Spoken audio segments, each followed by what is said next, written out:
though. Yeah, let's go. It's the reality because like the thing is that my team and I are in the trenches every day, and so everything that we talk about is like we're living day to day to day with everything from like oil companies to big tech to healthcare. So like we're in it, and we've worked with every type of brain, right? We've worked with the Hmm. entertainer brain, we've worked with the more creative brain, we've seen it, and like the biggest thing that I always tell people is if you're not ready to create a shift in yourself, don't become a leader. Don't become a leader.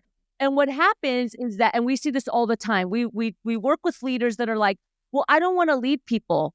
And then it's like, well, then you should get rid of that salary that they gave you, and you should go back to being entry level or go back to being like a lower position. Because the second you said yes to being a leader and that salary, you signed yourself up for a commitment to create change with your team. And what we see is a lot of people that are like, well, I want the title and I want the salary, but like, I'm not going to do the work as a leader to empower and engage my team. And that does not work.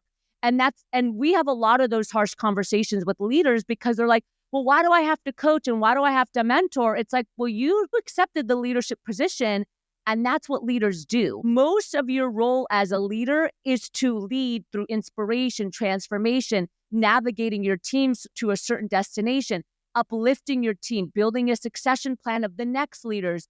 It's not to sit at your desk with the door closed and then just like hoping that they figure it out and then come out every now and then and like reprimand them when Hmm. they don't get things done. That's not leadership. And so if you're a leader and you're struggling to do that, you need to have a hard look at yourself, and you need to get some work. Like you need to invest in your soft skills. You need to invest in your ability to communicate assertively. Passive aggressive communication is proven to be the worst style of communication in marriages and in the workplace because it's kind of like stabbing somebody in the back.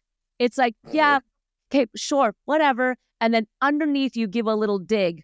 And then, like, a negating comment might come out in a meeting, or then there's like gossiping underneath the breath.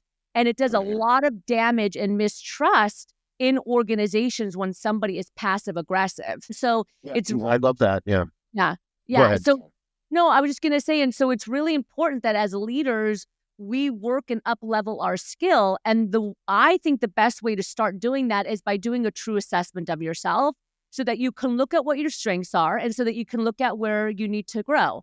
Like, I know for me, I do this with myself, Jason. Again, everything we talk about, we do here at the company.